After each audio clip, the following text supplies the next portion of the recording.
And good evening, Sword family. Welcome to the Teahouse. Tonight, we are going to be discussing some famous Chinese women. Because, and of course, my lovely co-host here.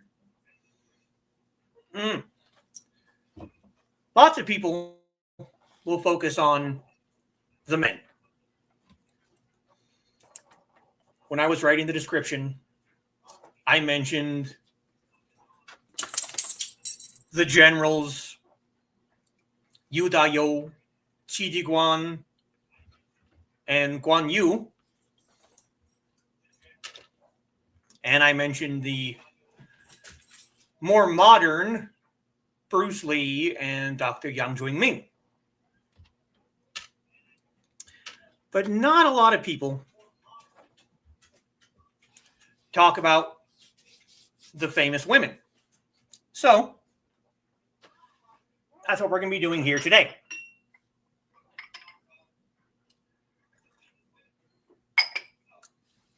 And just before I went live, I was informed by my lovely Foxy back there that my audience was entirely women. So this should be interesting. Carl and Dan have joined now. And Carl and Dan have joined, apparently. So that's good to know. Why are you doing this to me now?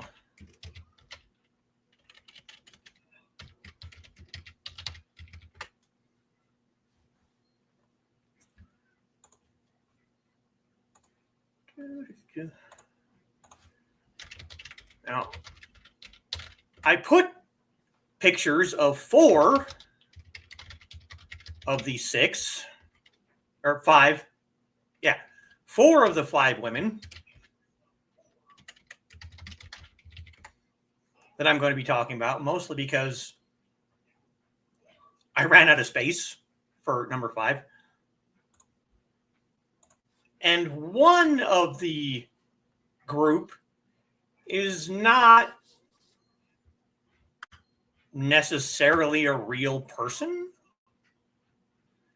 I'm sure most people can guess which one that is.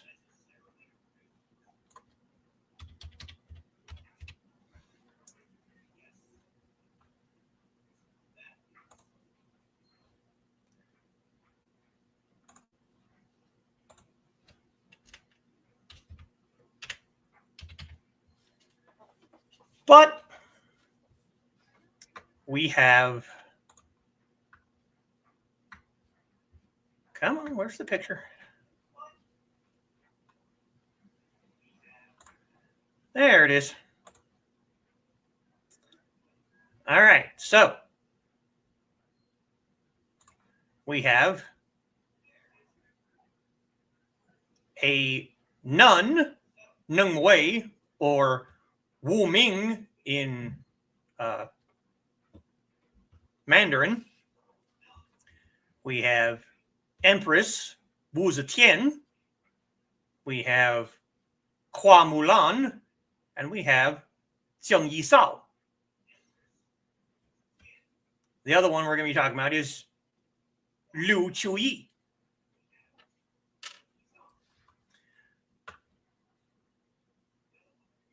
So that's the people in the picture. Neng Wei, Wu Zetiān, Huā Mùlán, Yīsǎo.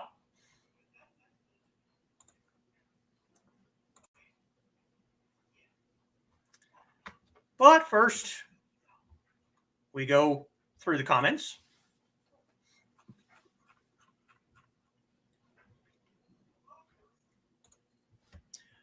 And first through the door, almost half an hour early, is Foxy herself. Hello and welcome to the Teahouse. Please like, share, and subscribe. She's stealing your job there, Donna. She's like right on the ball. I love it. It's awesome. And speaking of, second is Aunt Donna herself. Hey, Foxy. Hello, Donna. And Foxy greets Donna. Asked how her day was. Nice and quiet. Didn't hurt myself once. That's probably a good thing, I would guess. Slow at typing because Callie's asleep in my left arm. Well, you know. Wish I had your day. I tripped over nothing, twisted one ankle, and annoyed the other leg, so I'm doing the rest and raise thing. Can't talk. And there is my kitty. Hi there. Hello, kitten. And greetings and hugs for kitty.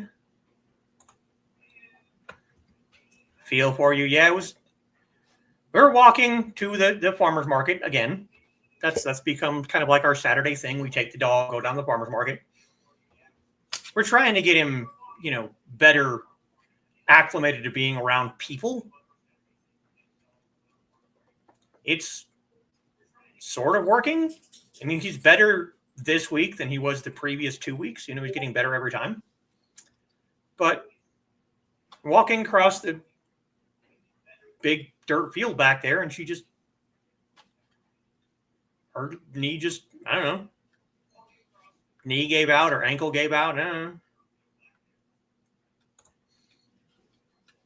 Body just decided to forgot how to walk. Well,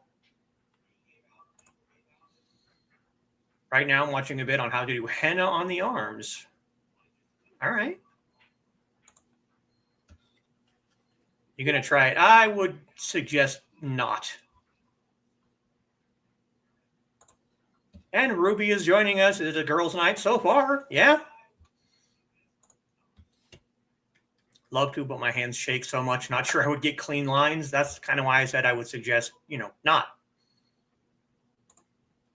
So far. Greetings for Ruby. Kind of appropriate given the subject. Yeah. And there is Dan right at 5:30. Good job.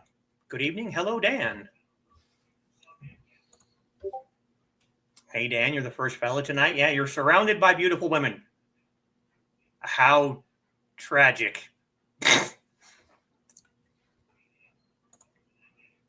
And more greeting for Dan. And Midnight is joining us. Hello, Sword People. And Carl is joining us. Hello. Hi, guys. Said co-host is loving his weekend trips to the farmer's market and got extra loves. Yes, he did. And greeting for me. Hello. Hey, Withman dude, you're late. Yeah, just a minute. And greetings for Carl. Yow, Foxy, sounds like you got ouchies today. Yeah.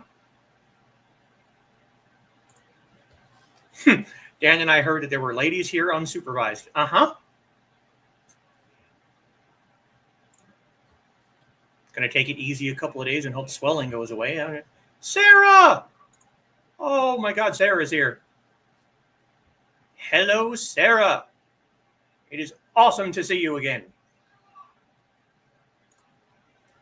And Foxy and Donna both agree. Hope so, yeah.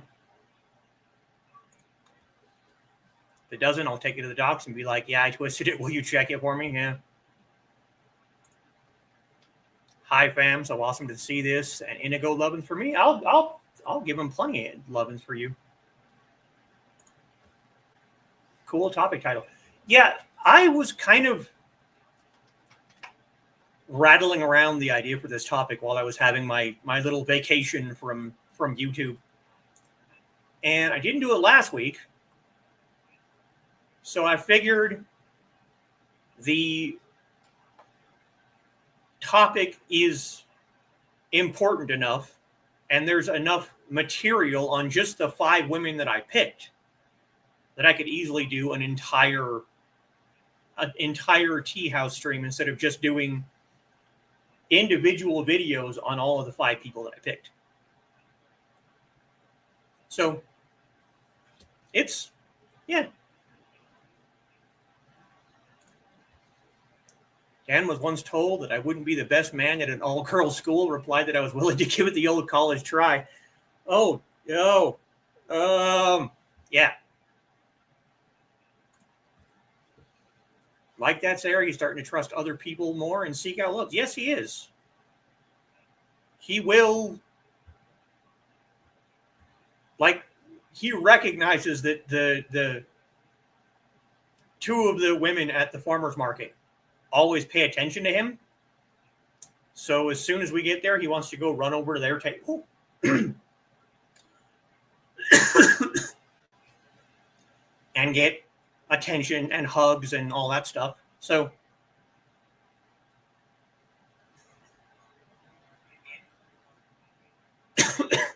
oh, excuse me.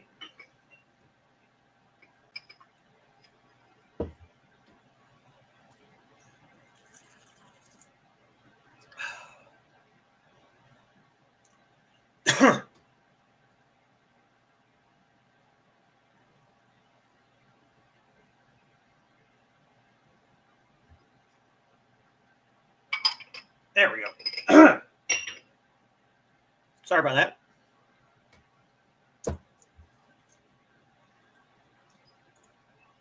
Yeah, it's cute. It's been nice to see. Getting a lot more confidence, and I'm glad to see it. Yes, he is. Sarah has a proud. Yeah, it's been nice. Did have a pretty good haul at the market. So did I. I got 3/4 of a pound of plums, and that was just because that was all they had left when I got there.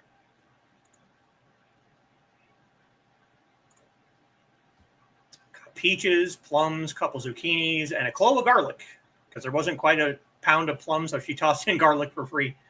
Well, it wasn't exactly for free. Is that a plant? Oh yeah, it is. Yes, yes. It's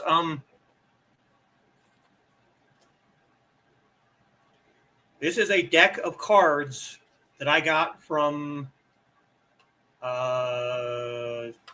Kickstarter, I think, from the Ravenswood Academy. It is Swordswomen of History. And Mùlán is one of the women in the deck. Comes with this little card telling you who each of the people are. And the king, the jack, and the queen are all different women. So in the spades, you have a African Amazon. You have Indian Lakshmi Bai. We have Tomo Gozen of Japan. Then you get to the diamonds, and we get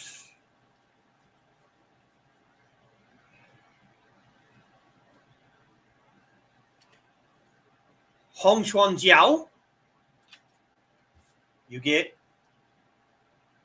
Huā Mùlán. And you get Tam Tai Mei. And we get to the clubs. And we have a gladiatrix We have Walpurgis. And, of course, Joan of Arc. And then in the hearts,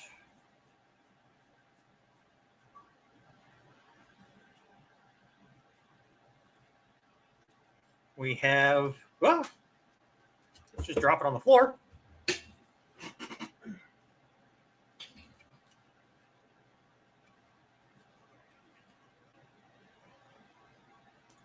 Julie the Aubigny.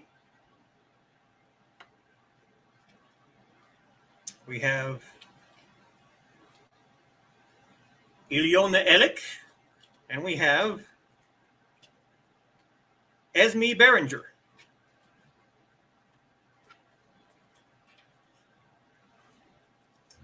And the same company, Ravenswood Academy, also did a tarot deck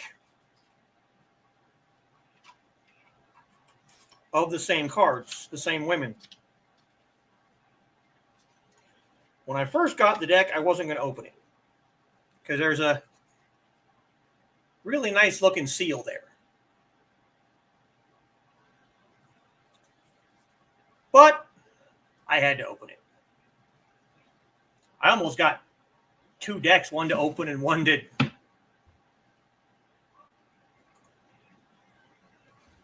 Good observation. Yes, it was. It's pretty neat that it is. No, unfortunately, Boudica's not in the deck. They should. Yes, they do. In fact, let me see if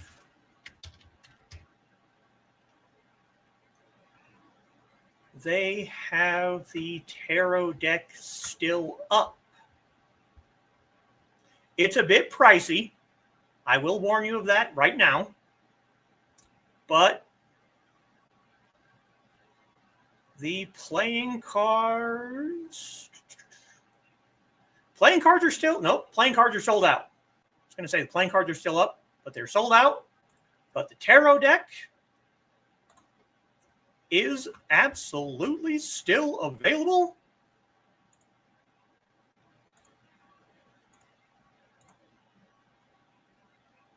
Let me just throw this in the chat so that everyone can see it.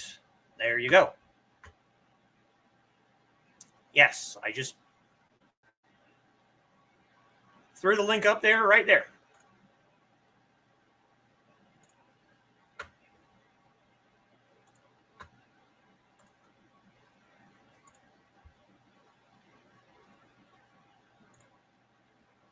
Oh, I'm sure it's. I almost got the tarot deck, and I don't even do tarot. If it wouldn't have been so pricey, I would have grabbed one as soon as the Kickstarter went live. I would have been right there. They did the deck of cards, and then at higher levels,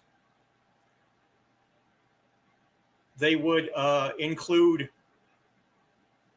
prints of the various people, and you could pick your print. But I could only afford the deck, and I could barely afford that as it was.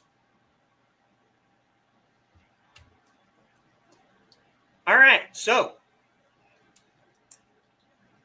famous Chinese women. We'll start with the one that I didn't get a picture of. I Ching and tea leaf readings are coming. Yes, they are. Yes. My divination method is I Ching. I have my I have special coins that I use, and I have my book. It has all the different trigrams, what they all mean. Maybe next week. I don't know if I've done a stream on just the I Ching. So maybe next week I will show you a reading. I also have my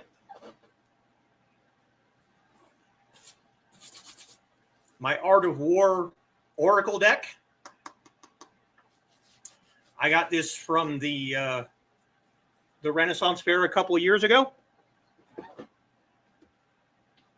That thing has been, it's been fairly brutal to me on a few occasions, but I've enjoyed having it. Yes, divination is not fairly common. It is incredibly common across cultures. Sarah remembers the coins going between the fingers of old roomies as fidgets when they were, yeah. I think I have 5 or 6 in that bag. Not 100% sure. We'll do it next week. How about that? So now I already have next week's topic figured out. I will do just on the I Ching. I've never done tea leaves.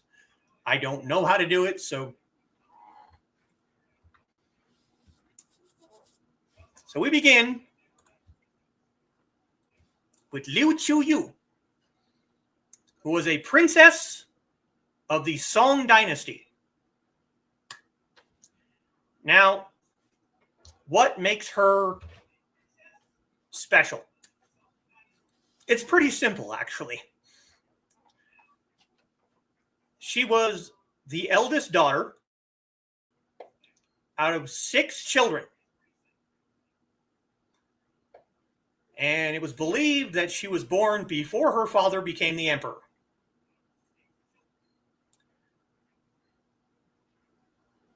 She was appointed to her status of princess, and he married her to the son of one of his officials. Now, her father died when she was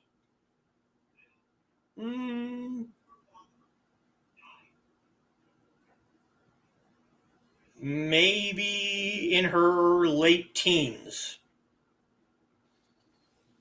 And her younger brother became emperor. And she became kind of an unofficial attendant. You know, he would seek her counsel when she came to visit him, or while he visited her outside the palace.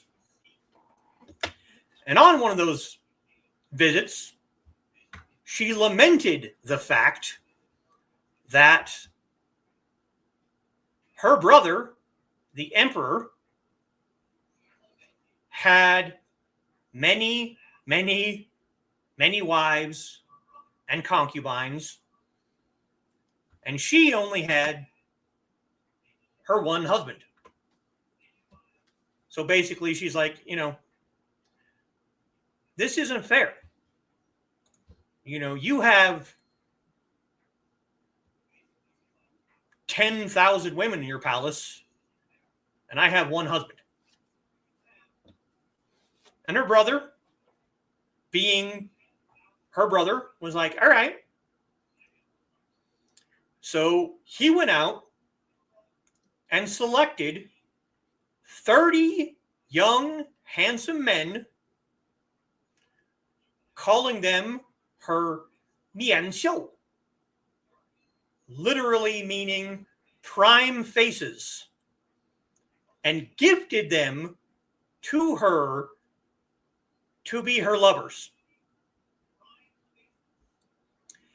And from that point on, mianxiu became a term for the male lovers of women,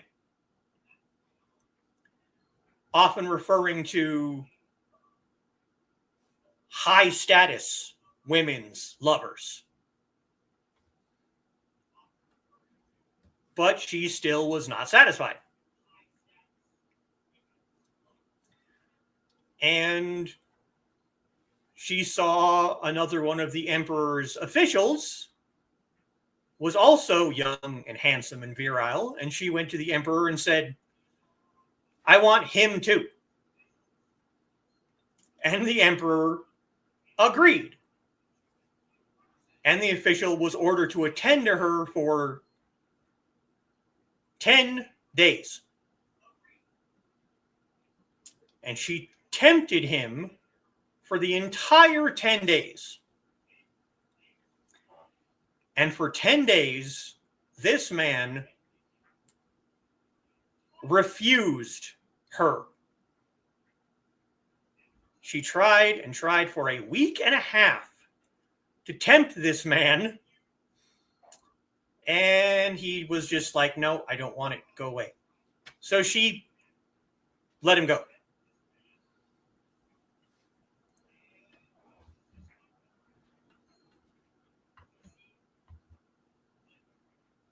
And that's pretty much Liú Chǔyù's contribution. She went to a powerful man and said, hey, you have many women. I have one man. I want more. And he said, okay, yeah, we can do that.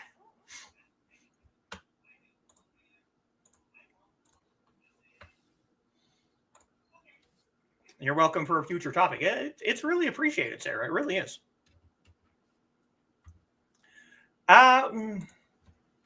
You don't have a tarot deck. You have a divination deck. It's not exactly the same thing.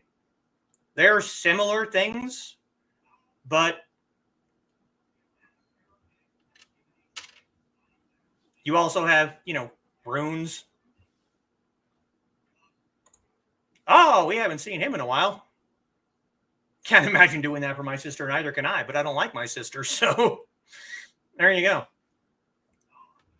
I don't really like my sister, and if she came to me and bitched to me about something, I'd look her dead in the eye and go, and what exactly do you want me to do about it?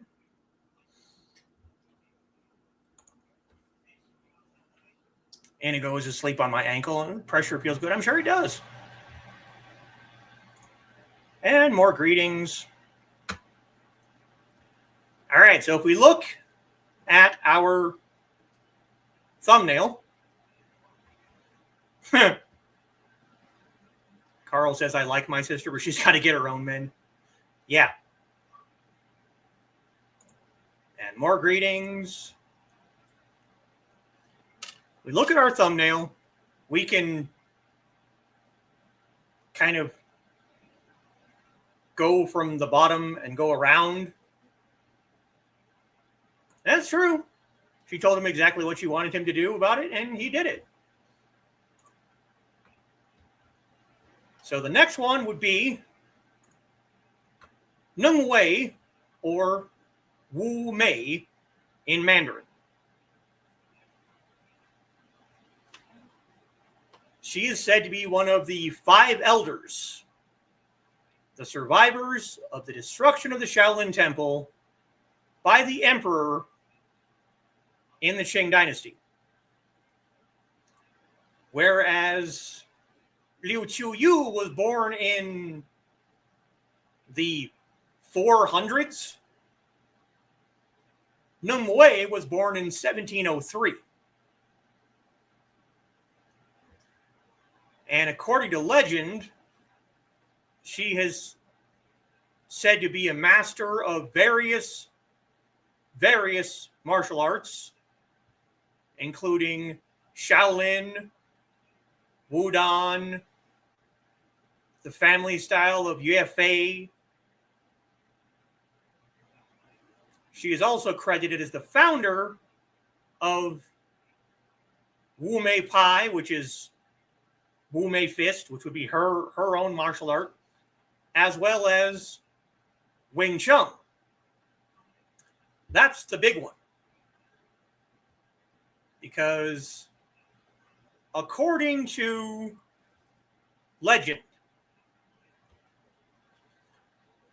Neng Wei was studying at Southern Shaolin Monastery. And she was chosen as a tutor of a young girl.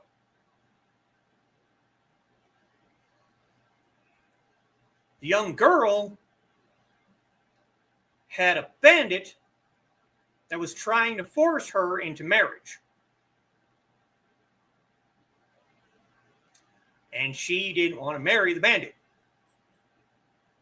So Neng Wei taught her a distilled, simplified Shaolin martial arts system that the young girl could learn quickly. And without being very strong. And that young girl was named Yim Wing Chun. In Cantonese. And Yim Wing Chun became the official founder of Wing Chun martial arts style. So, without Neng Wei, Yim Wing Chun would never have learned martial art.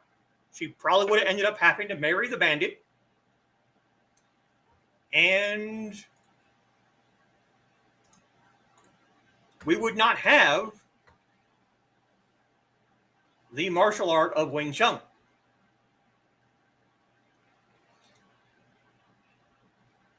Yim Wing Chun, or Yan Yong Chun in Mandarin, was only 15 years old when she met Neng Wei. So a 15-year-old girl who was well known for being exceptionally beautiful in her area and sold tofu for a living met a Shaolin nun, became her disciple,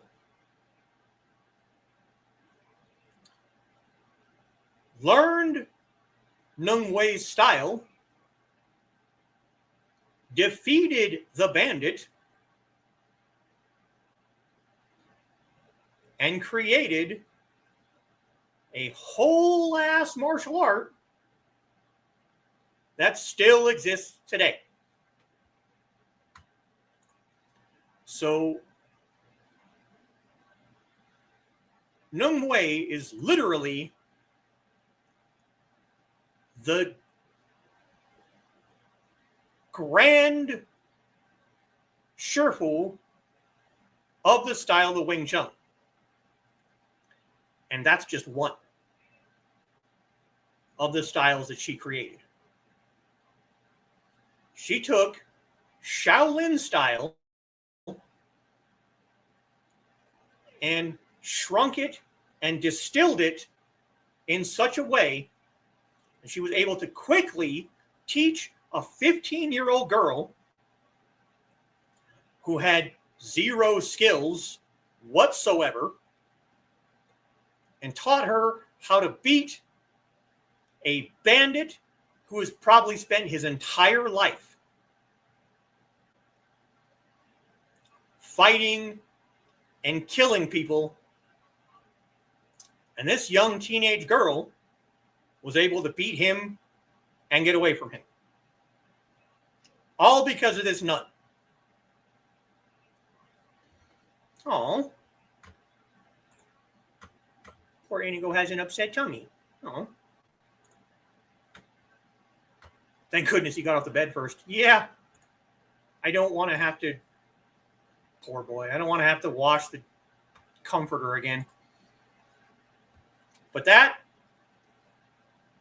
was only one style that she created. She also created 5-pattern Hong Quen,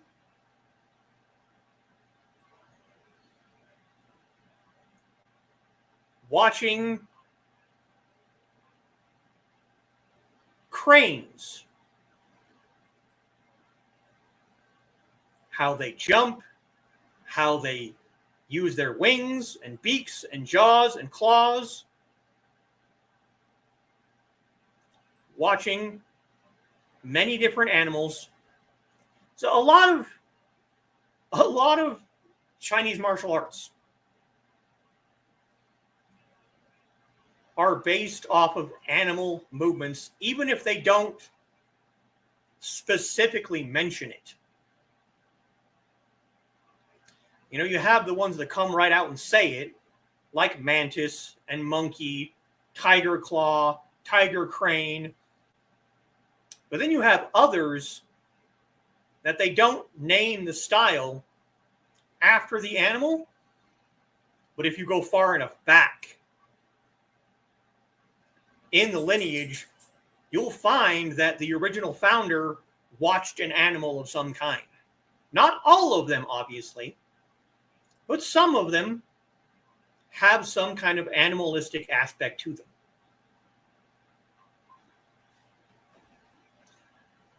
Nung Wei also is said to be the creator of dragon style. Because, again,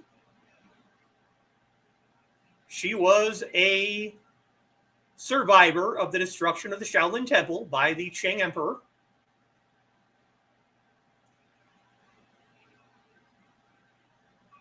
But there are others that say that dragon style was created before the temple was destroyed, so it couldn't have been Nung Wei. But as we've already discussed in other past Teahouse episodes, a lot of Chinese martial arts have myths and legends about how they were created. And sometimes you just have to take what people say with a grain of salt and do your own research and find out exactly what actually happens.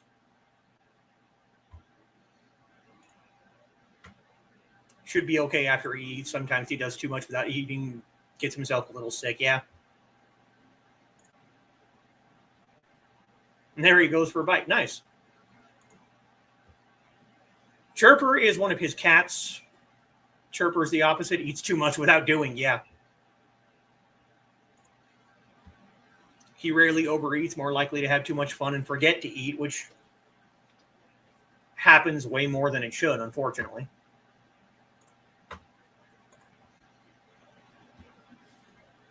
Now, obviously, Nung Wei created Wu Mei Pai because she is Wu Mei.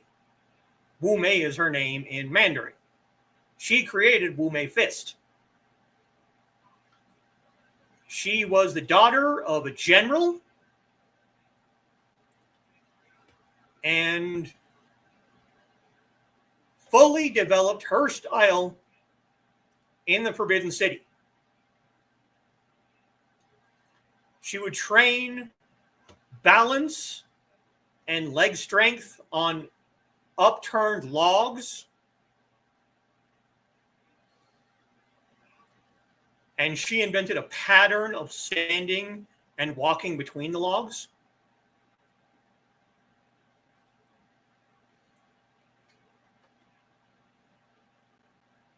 There's not a whole lot of information that I was able to find about Wu Mei Pai. It might be one of those styles that is just referenced, and there isn't any actual like writings or descriptions or anything to display what the actual style was.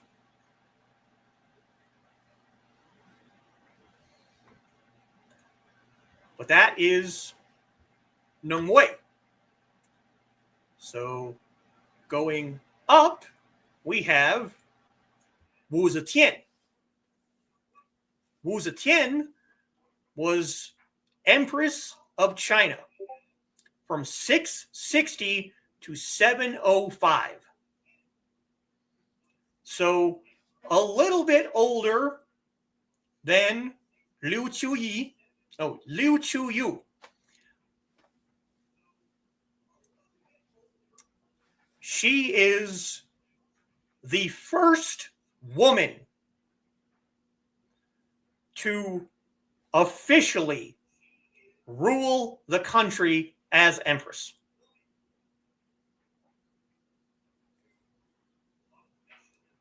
She was the only female sovereign in the history of China who is regarded as legitimate. During her reign, almost 50 years,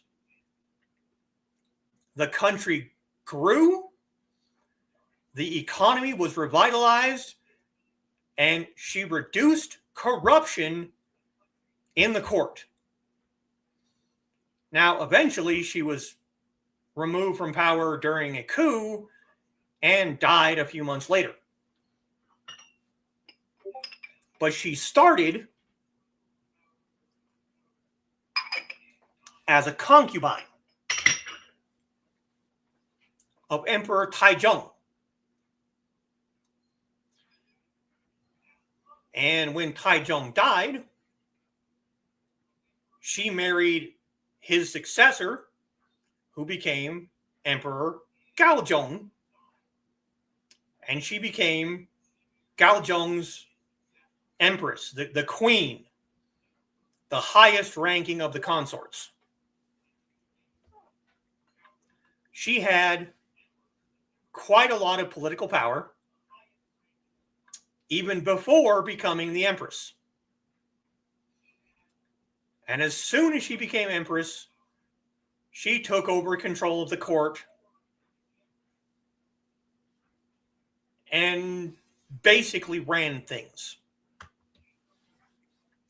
And when Gaozong had a stroke, she became the official head of everything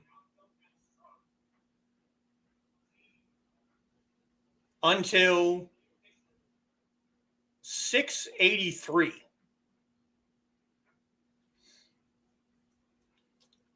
And when he died in 683,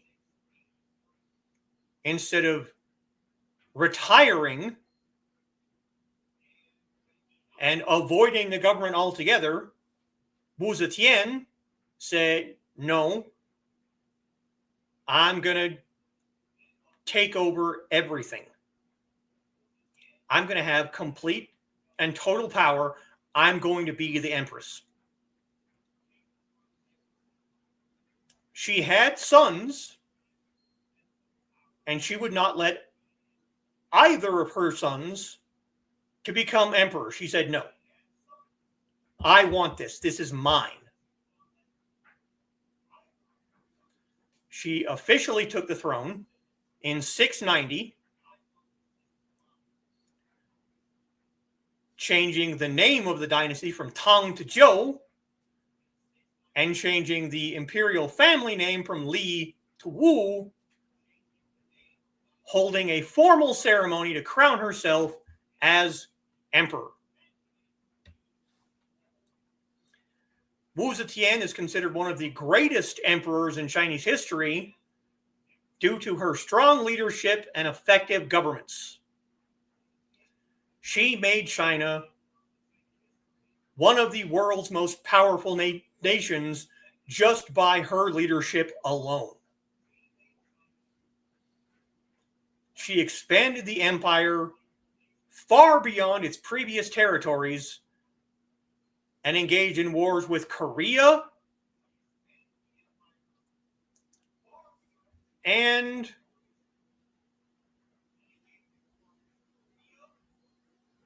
she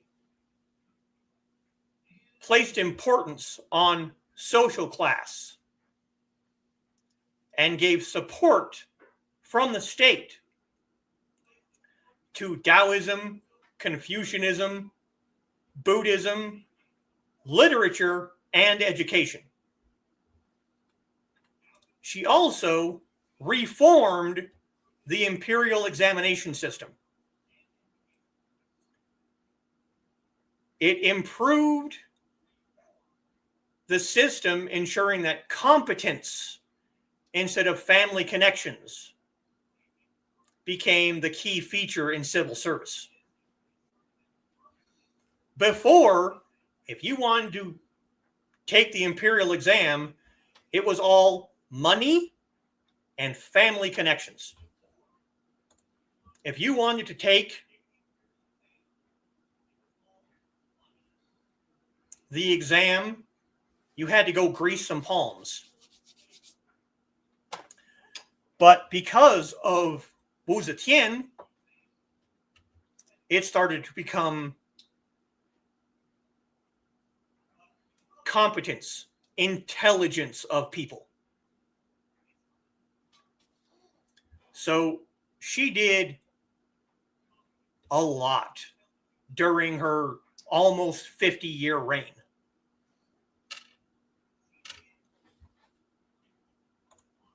We need her in office. You're not kidding.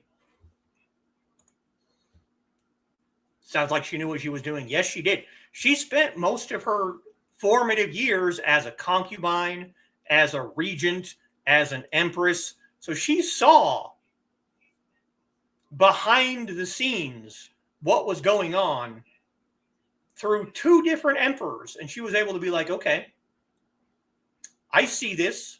I see this. I see what's going on. Let's actually fix this. I think that's why when she had the opportunity to crown herself empress, instead of handing it off to her children, she said, no, I'm going to do this because I've been watching behind the scenes and I see what's going on and I know how to fix it. For sure, Dark Pope, yep. And had prior experience in politics. Apparently we lost that memo a while back. Yeah. Not if she's looking to be a dictator. Yeah. Now I'm conflicted. I have Confucianism. Oh, well. Tell me that doesn't sound great. Exactly. Having people join the government, not through money, not through familial connections, but because you actually have the intelligence to know what you're supposed to be doing. Not that that has anything to do with what's currently going on in the American government at all. Yeah, we need her, yeah.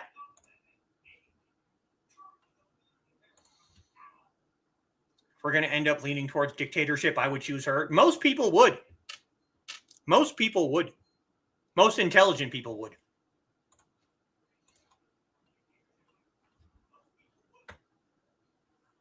That's pretty much most of Zétiān. So now we get to go to the yeah, dictator that focuses on the tater and not the dick. Well, now we get to the one that we're not 100% sure is an actual person, but might actually be a legend. Huā Mùlán. I'm sure everyone here knows the story. The Huns invade China.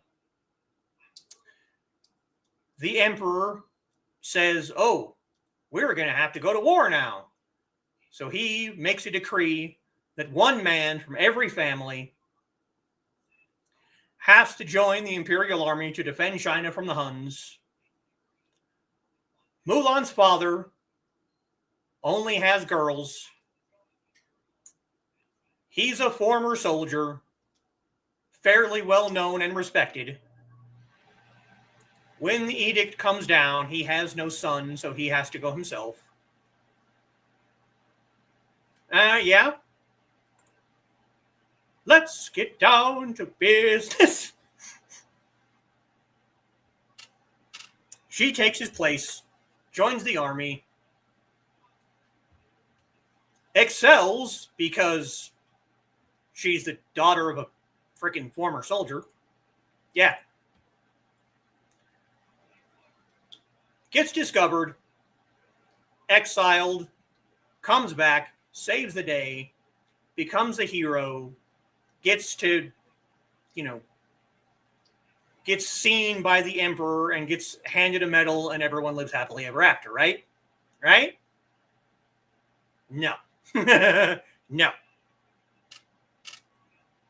If you're actually lucky enough to go out and read the actual story, the Ballad of Mulan, it doesn't quite end that way. It's not exactly the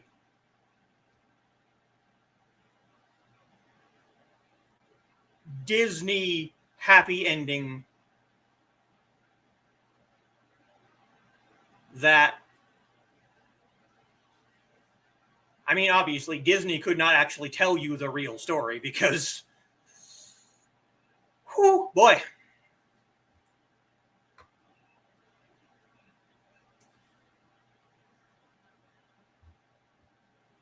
In the actual story, she spends 10 years in the military. She is never discovered by her commanding officer. She literally spends a 10-year campaign in the Chinese military in place of her father.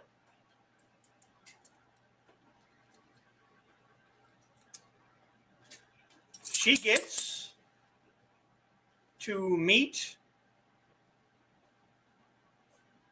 with either the emperor or a different high-ranking official within the Chinese government after 10 years.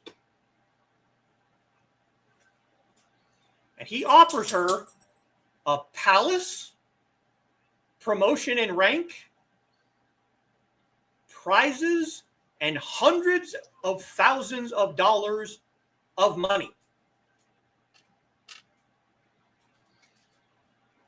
And she says, no, I don't want any of that.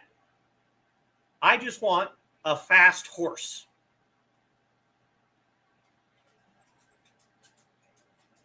That's it. I want a horse.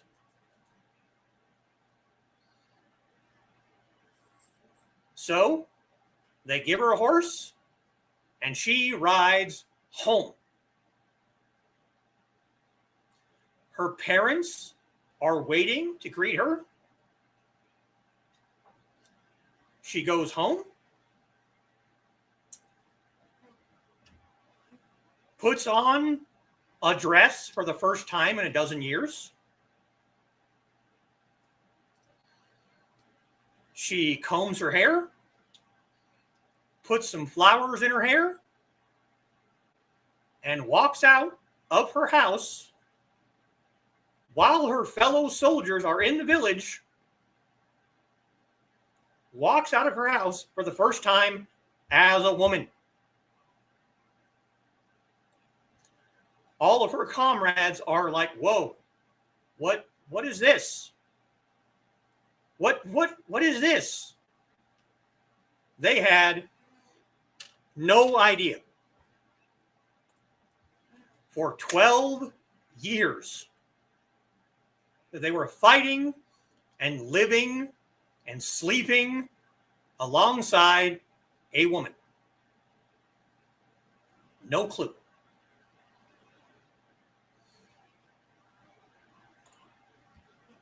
Disney changed the story? Oh, yeah, I know, right? Sounds like it's more like the original Grimm's fairy tales. You're not entirely wrong. Not only was she in the military, she was fairly well known as a very accomplished soldier for 12 years. Now, there are other versions of the story that have her arriving home to find both of her parents dead. And she spends the rest of her time as a spinster. Or she rides home and never actually makes it home. She dies from some of the wounds that she has accrued during her time in the military.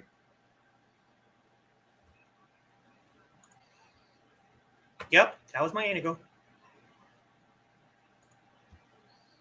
Serious strength and focus. She's at, yes, she is. There is a reason that there are so many stories about this woman.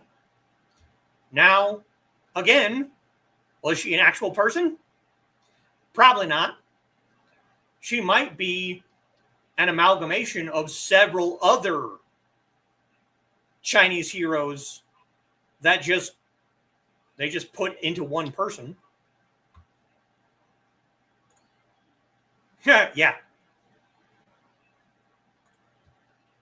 Egos couldn't handle it, probably killed by her own men. No. Not in this version of the story, anyway. They didn't. No. They were just like, whoa. What the hell? Targeted her family. For a fun take on this story, read Monstrous Regent by Terry Pratchett, part of the Discworld series. Woman joins the army and her brothers. Okay. I will have to take that into advisement.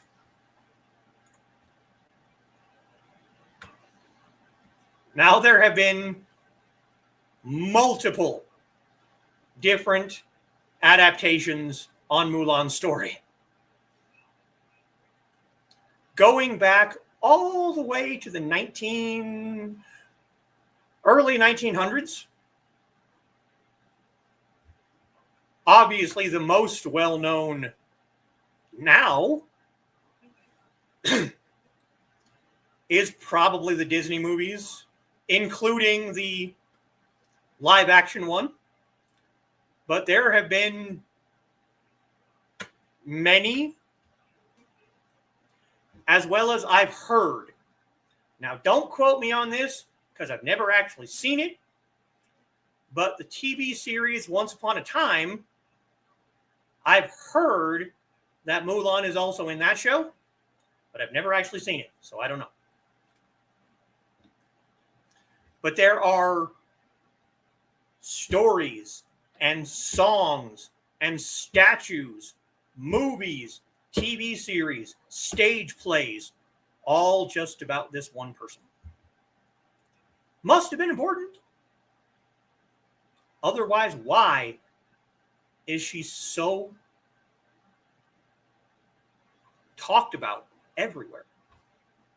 Ah, see? Yes, she is. Okay.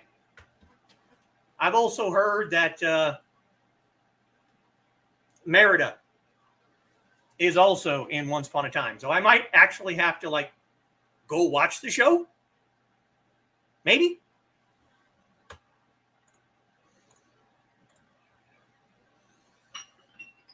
And there is one person left.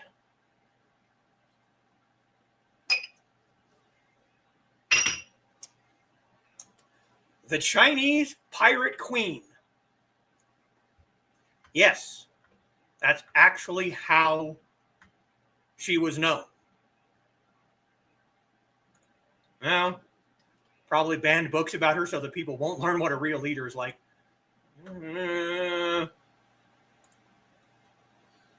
Bring everyone in, so of course Merida's there. I might actually have to go and watch Once Upon a Time. And he goes, feeling better. He wants to cuddle and play. Good.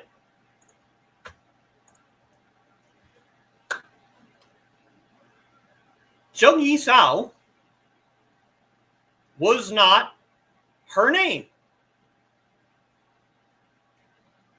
Zheng Yīsǎo translates to wife of Zheng Yi.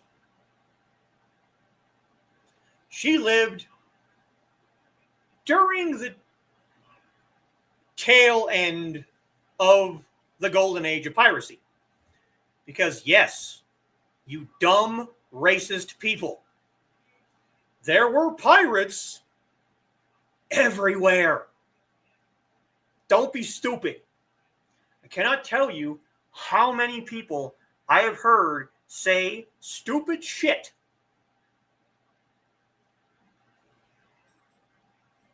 about pirates only existing in the Caribbean. No. Pirates everywhere. Don't be a moron.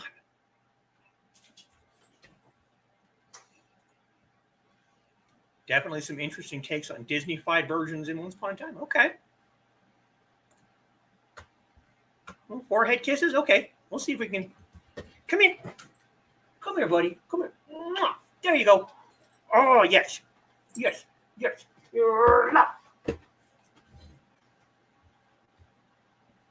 Yup, there's my boy. Look at the noms. Look at the noms. Now, Zheng Yīsǎo was born in 1775.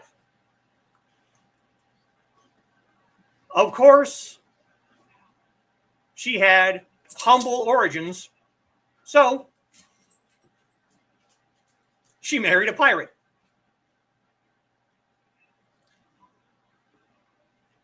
During that time period, if you weren't married by the time you were 20, if not before then, you were kind of looked down upon. She married Zheng Yi at 26 years old. So, yeah. There probably weren't a whole lot of prospects for a 26-year-old woman. So she married a pirate. And they were together for around 6 or 7 years. And he died. And she took control of his entire confederation of pirates. Wasn't just one ship. Wasn't just one ship with one crew. Oh, no. Her fleet had over 400 ships and between 40 and 60,000 pirates. Now try to imagine that.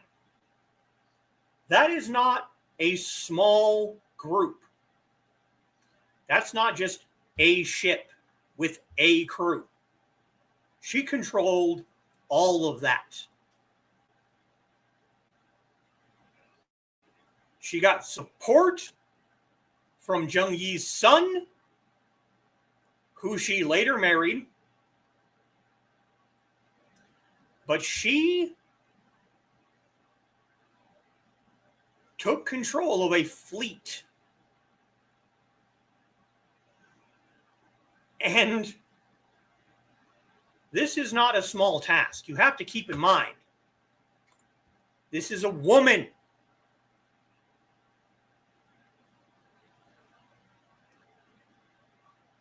Who had to take this fleet of 400 ships and 60,000 men and be like, you all are under my command now. Me.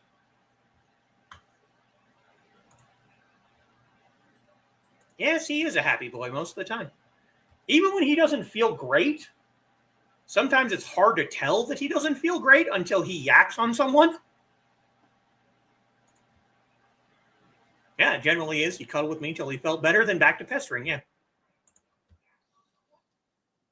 I mean, hell, the U.S. Navy was created largely to combat piracy off the Barbary Coast, yes. She was a badass, yes. In fact, if you watch Pirates of the Caribbean, when they have the brother in court,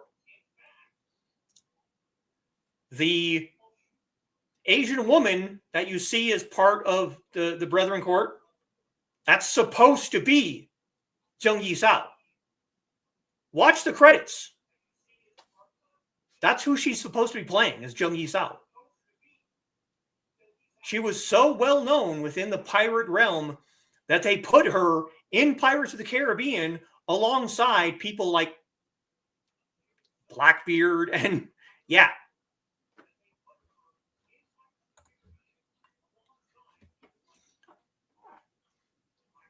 She and her fleet entered into conflict with East India Company, the Portuguese, and the Great Qing Army. Now, unfortunately, in 1810, she had to surrender to the Qing authorities, but they allowed her and her son, husband, to still retain a fleet. At the time of her surrender, she commanded 24 ships and over 1,400 pirates.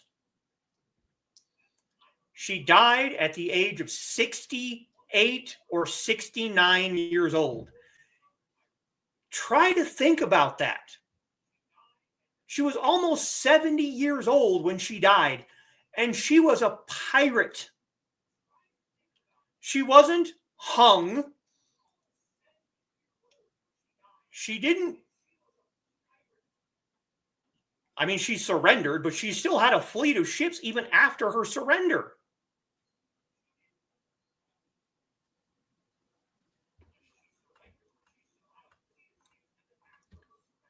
And she did quite a bit with her fleet of ships. She basically had a democracy when it came to her pirates. You know, you don't attack, you don't steal from women and children. We share everything that we capture. If someone breaks one of her rules, they're out, they're gone.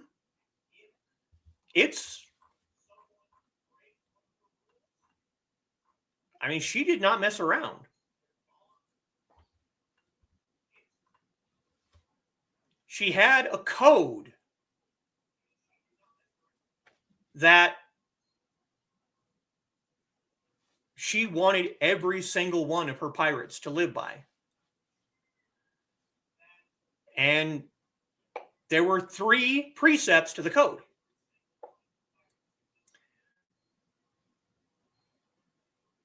If any pirate privately went on shore, he is to be captured, his ears were mutilated, and he was paraded around all of the ships around on the fleet and then executed.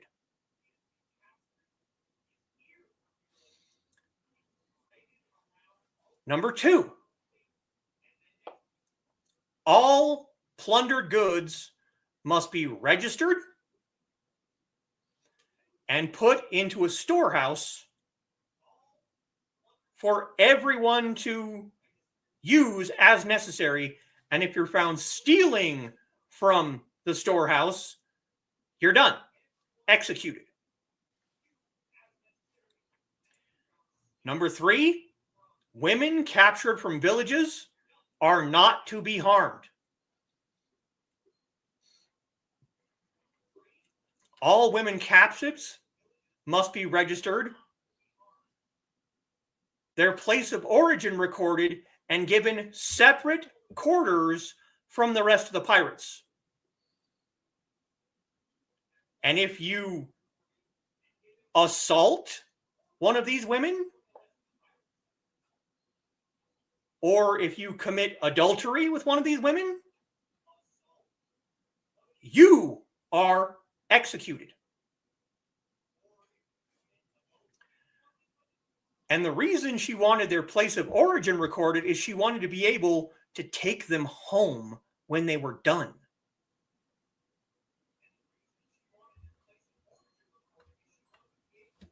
Now, those are just the 3 main codes that she had. There were other smaller codes. Anyone caught giving commands on their own or disobeying a command from a superior, immediately head off, decapitation. If you steal from public funds or you steal from villagers that supplied the pirates, those are capital offenses. No pirate could retain anything before everything is inspected. So if you get some booty and you see something that you really like and you put that in your pocket before everything is inspected, done, executed. All goods had to be registered and then distributed by Yīsǎo or one of her subordinates. 20% of everything captured had to be returned to the original captor. So if you go and you steal from a shop and then you register all of your stuff, 20% of that had to be given back to the shop owner.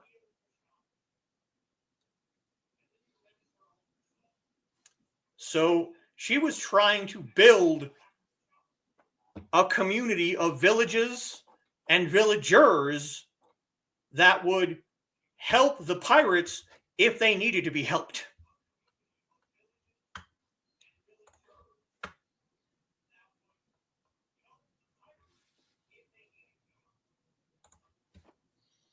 Curious how her parents felt about all her mate.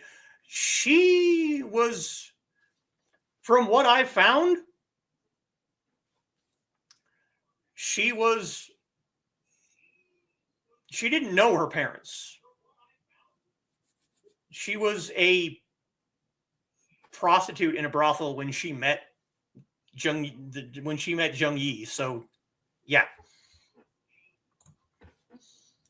Beware of an elder person in a career where people usually die young. Uh-huh. Oh, hello, TwitchBot. Goodbye, TwitchBot. They grow old for a reason. Yes, they do. Wonder how many people went all FAFO with her and how many were smart enough not to.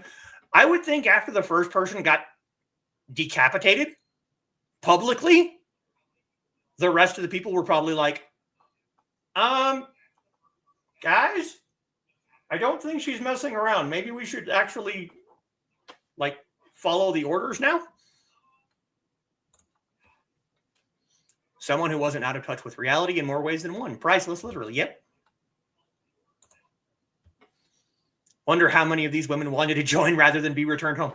That was, I would imagine that might be something to consider in those instances. Probably a fair few, yeah. Oh, he's almost always comfy there. Wherever there is. Good point. Definitely feel better with her having my back. Oh, yeah. And just like Mulan, Yīsǎo is fairly well known in movies, books, TVs, stage plays. I mentioned Pirates of the Caribbean.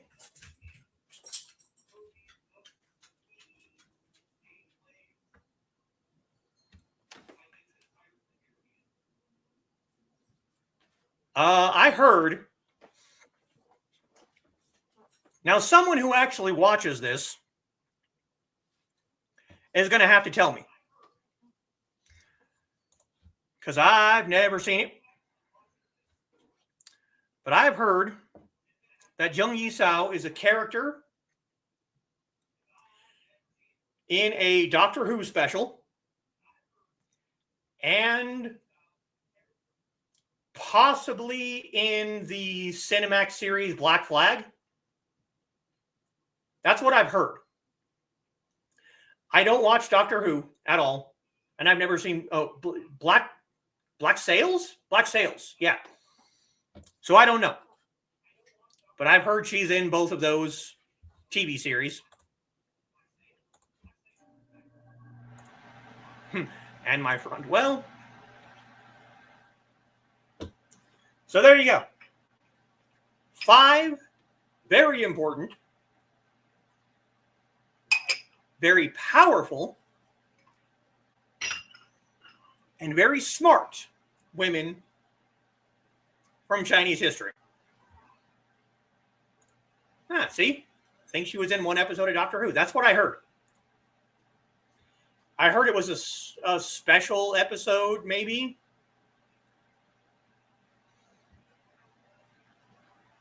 A couple of years ago, 2 or 3 years ago. New series spinoff coming up. She might be in that one. Okay. And it is now nearly 7 o'clock. As always, we've gone over our hour because I can talk about these things sometimes. Next week, the I Ching. And possibly, if anyone in the audience wants to volunteer, I will do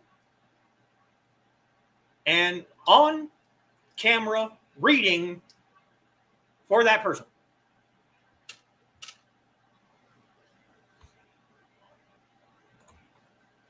And somehow she managed not to contract any diseases that shortened her life. Yeah. Good show. Thank you, Carl. I really appreciate it.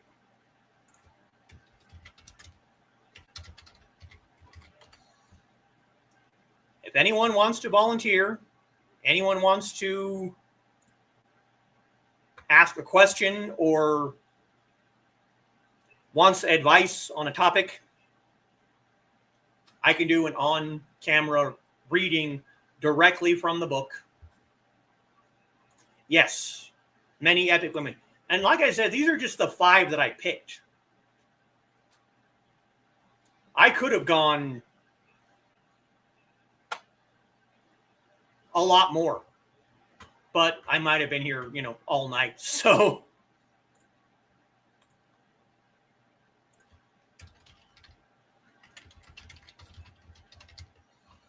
yeah, it's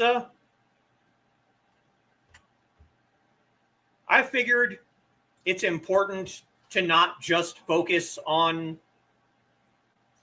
men in history. I might do another one at a later date talking about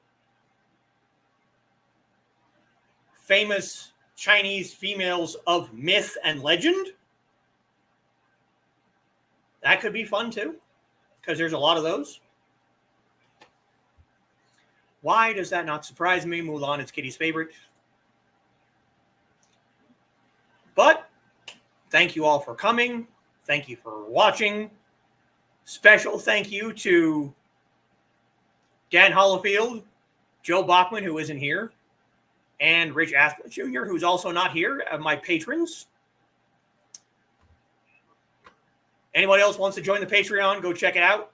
Patreon.com/BLADEDTH3SIS. Legend of the Sea Devil, April of 2022. Okay. All right. I will see you all later. Going to do another Nine Dragons play stream. If there's something going on Monday, I will not do it on Monday. If there's not anything going on Monday, I'll do it on Monday. If I can't do it on Monday, I will shoot for Tuesday evening around 6:30-ish. I can't say for sure because that will be after I get home. And I never actually know when I'm going to get here. But I'm going to shoot for 6:30 on Tuesday if I can't do it on Monday. But I'm going to try really hard to start streaming twice a week, game stream during the week, regular Teahouse on Saturday. So I will see you all in a couple of days. If not, I will be back here next Saturday, every Saturday. Thank you all, and 再见。